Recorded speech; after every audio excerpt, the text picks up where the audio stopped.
அடுத்து மகேஸ்வரி அவங்க நம்ம எடுத்துக்கலாங்க சார். அவங்க எதனால வந்து ஃபீல்டு விட்டு போனாங்க? மகேஸ்வரி வேறு யாரும் அல்ல, நடிகை ஸ்ரீதேவியின் அக்கா மகள். இவங்க அப்பா தான் கூட வந்து சினிமா துறையில் இருந்ததாக கேள்விப்பட்டிருக்கேன். ஸோ இவங்களுக்கு பெருசாக வாய்ப்பு தேடி அடையாமல் எளிதாகவே அந்த பட வாய்ப்பு கிடைச்சிது கருத்தம்மா படத்தில். எனக்கு தெரிஞ்ச ஒரு முக சீரமைப்பு நிபுணர், மேக்ஸிலோஃபேஷியல் சர்ஜன் அப்படின்னு சொல்லுவாங்க. அவர் என்கிட்ட தனிப்பட்ட முறையில் சொன்ன விஷயம் இது. இவருக்கு தெரிஞ்ச இன்னொரு டாக்டர், அவர்கிட்ட மகேஸ்வரி போயிட்டு தன்னுடைய மூக்கு அமைப்பை வந்து மாற்றிக்கொள்வதற்கு சர்ஜரி பண்ணிக்கிட்டாங்களாம். ஆனால் ஆஃப்டர் த சர்ஜரி சார்மிளா தமிழிலும் நடிச்சிருக்காங்க, மலையாளத்திலும் நடிச்சிருக்காங்க. தமிழ் ரசிகர்கள்கிட்ட சார்மிளான்னு சொன்னால் வந்து அதிகம் பேருக்கு தெரியறது இல்லை. மலையாளத்தில் சார்மிளாவை தெரியாத ரசிகர்களே இருக்க முடியாது. அந்த அளவுக்கு அங்கே முன்னணி ஹீரோயினாக இருந்தவங்க. மலையாளத்தில் மட்டுமே 38 படங்கள் நடிச்சிருக்காங்க ஹீரோயினா. அதில் 28 படங்கள் வெற்றி படங்கள். ஏன் தமிழில் முன்னணி ஹீரோயினாக வர முடியல அப்படின்னா, அதுக்கு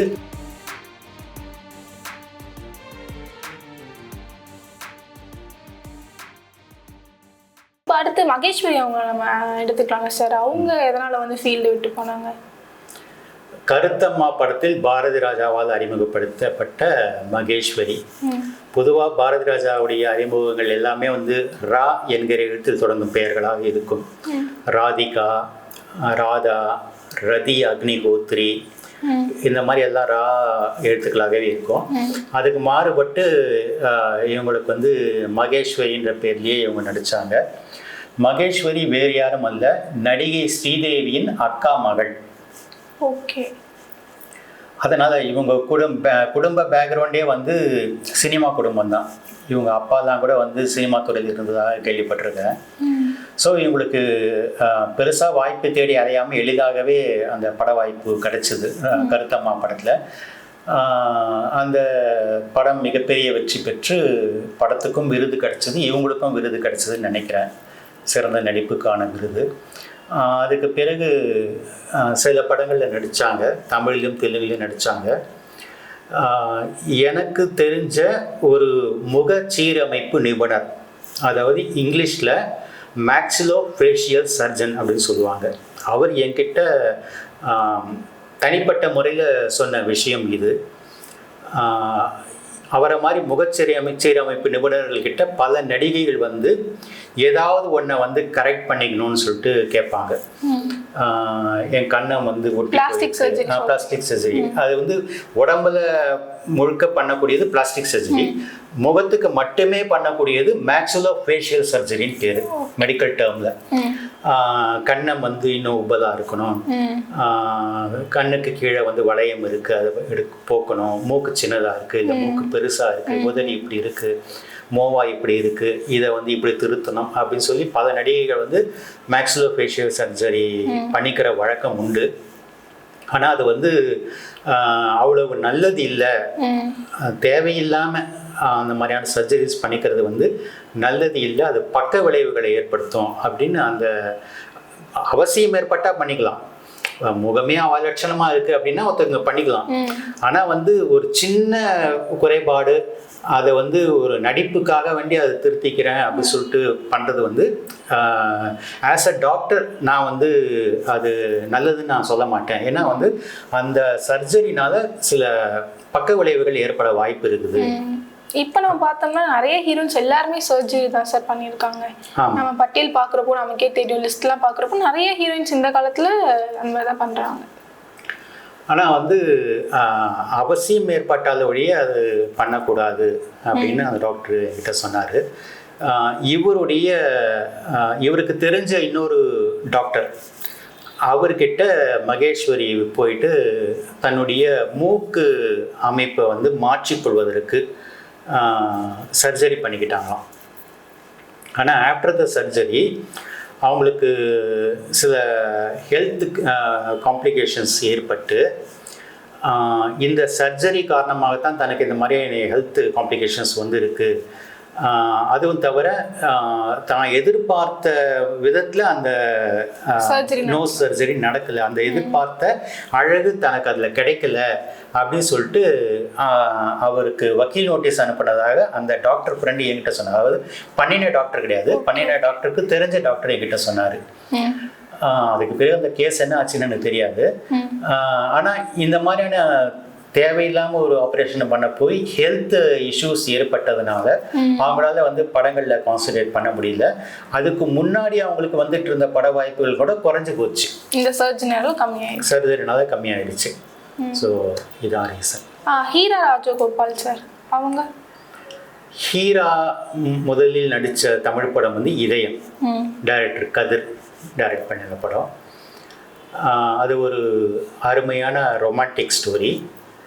அந்த இதயம் படத்தினுடைய வெற்றிக்கு பிறகு அவங்க கமல், அஜித் அந்த மாதிரி முன்னணி ஹீரோக்கள் கூட தான் நடித்து பெரிய ஸ்டார் ஆனாங்க. அவங்களுக்கு வந்து ஒரு சினிமா ஹீரோ மூலமாக பிரச்சனை ஏற்பட்டது அப்படின்னு கேள்விப்பட்டேன். அவர் வந்து ஒரு பாடி பில்டர் ஹீரோ அப்படின்னு சொல்லுவாங்க. அவர் வந்து ஹீரா தன்னுடைய கட்டுப்பாட்டிலேயே இருக்கணும், வேறு ஹீரோக்கள் கூட நெருக்கமாக நடிக்கக்கூடாது அப்படின்லாம் வந்து நிபந்தனைகள் விதித்ததுனால அவர் வந்து ஒரு செல்வாக்கானவராகவும் இருந்தார் அந்த காலகட்டத்தில். இப்போது அந்தளவுக்கு செல்வாக்கு இல்லை, அப்போது இருந்த ஆட்சியாளர்களிடத்தில் அவர் வந்து செல்வாக்கானவராக இருந்தார் அந்த ஹீரோ.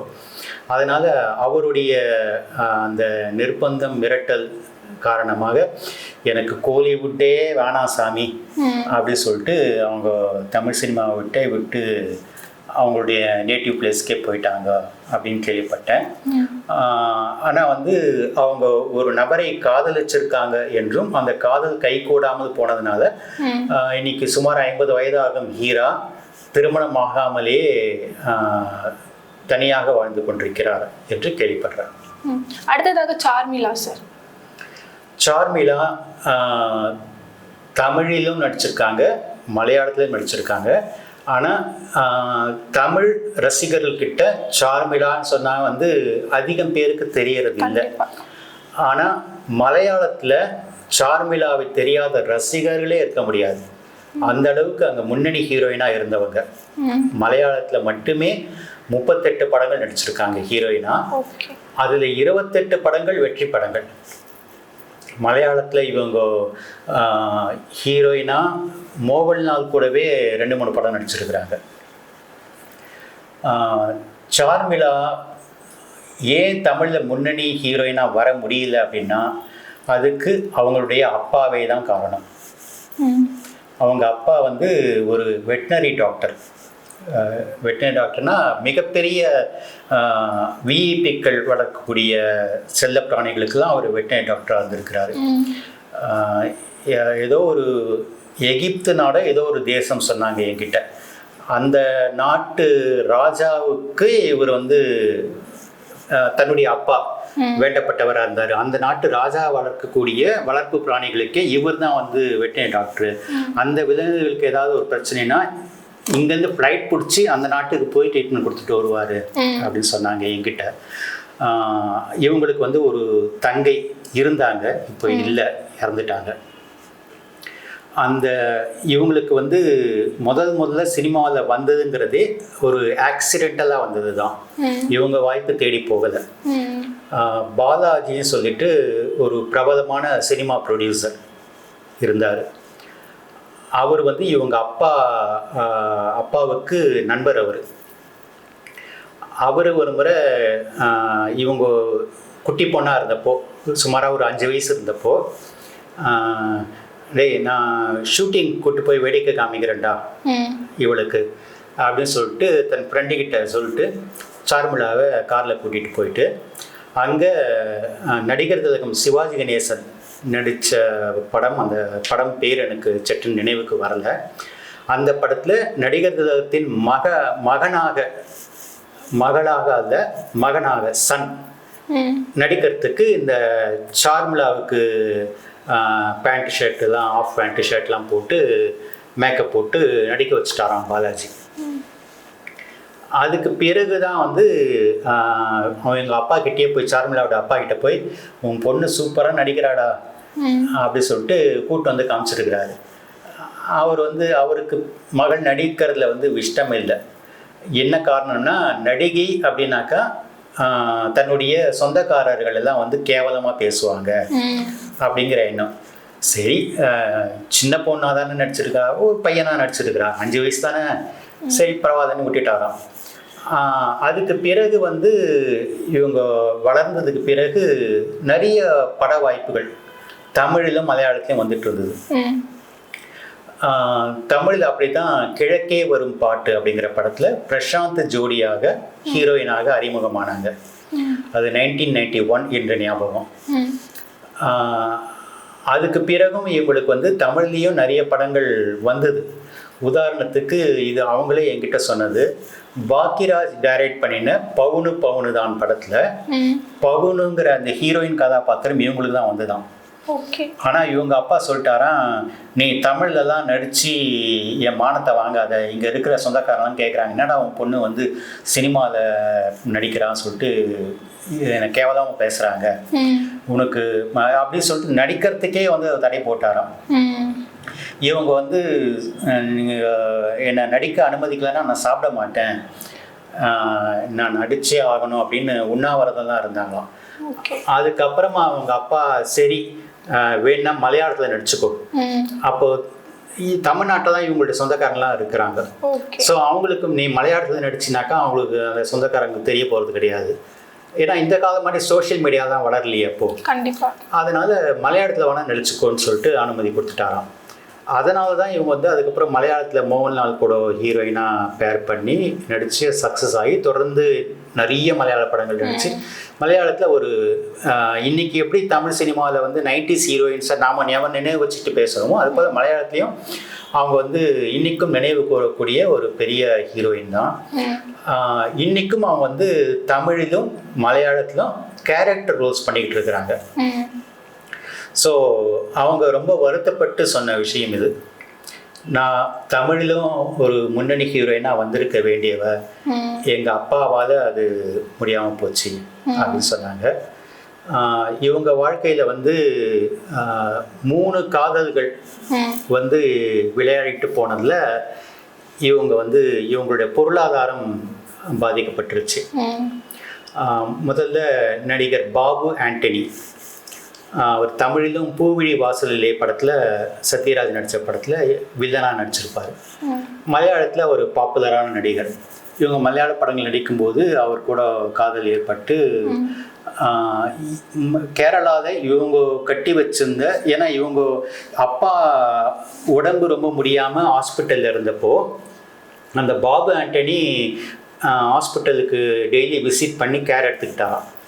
அதனால் வந்து அவர் ரொம்ப நல்லவருன்னு நம்பி தான் சம்பாதிச்சு படங்களில் நடித்து சம்பாதிச்சு கட்டின கேரளாவில் கட்டின ஒரு வீட்டையே காதலனான பாபு ஆண்டனி பேருக்கு எழுதி வச்சுட்டாங்களாம்.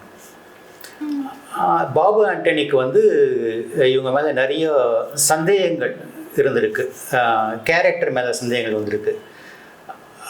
இந்த காரணங்கள் இவங்க வந்து ஒரு ஸ்ட்ரெயிட் ஃபார்வர்டாக ஹானஸ்டான ஒரு நடிகை தான், ஆனால் அவருக்கு தேவையில்லாமல் சந்தேகங்கள் வந்திருக்கு. இந்த மாதிரி காதலர்கள் 2 பேருக்கு இடையில வந்து மனஸ்தாபங்கள் அதிகமானதுனால பாபு ஆண்டனி விட்டு பிரிஞ்சுட்டாங்க. இவங்க அவருக்கு எழுதி வச்ச வீட்டையும் திரும்ப கேட்டு வாங்கலை, கேட்டுருந்தாலும் அவர் கொடுத்துருப்பாரான்றது தெரியல. அதுக்கு பிறகு ஒரு கல்யாணம் பண்ணினாங்க. ஒரு அசிஸ்டன்ட் டைரக்டராக என்ன சம்திங் ஞாபகம் இல்லை, ஒரு கல்யாணம் பண்ணினாங்க. அந்த திருமண வாழ்க்கையும் வந்து தோல்வியில் முடிஞ்சது. அதுக்கு பிறகு 2வது திருமணம் பண்ணினாங்க. 3 திருமணம் பண்ணதாக சில பேர் சொல்கிறாங்க, 3 திருமணம் பண்ணலை, அணினது 2 திருமணம் தான். 2வது திருமணமும் வந்து தோல்வியில் முடிஞ்சது. அதுக்கு ஒரு சொந்த காரணம் கூட என்கிட்ட சொல்லியிருக்கிறாங்க, அதில் வந்து அவங்களுடைய அனுமதி இல்லாமல் நான் மீடியாவில் சொல்லக்கூடாது. ஸோ அந்த திருமண வாழ்க்கை மூலமாக அவங்களுக்கு ஒரு மகன் இருக்கிறான். இன்னைக்கு அந்த மகனுக்கு சுமாராக ஒரு 15-16 வயது இருக்கலாம்.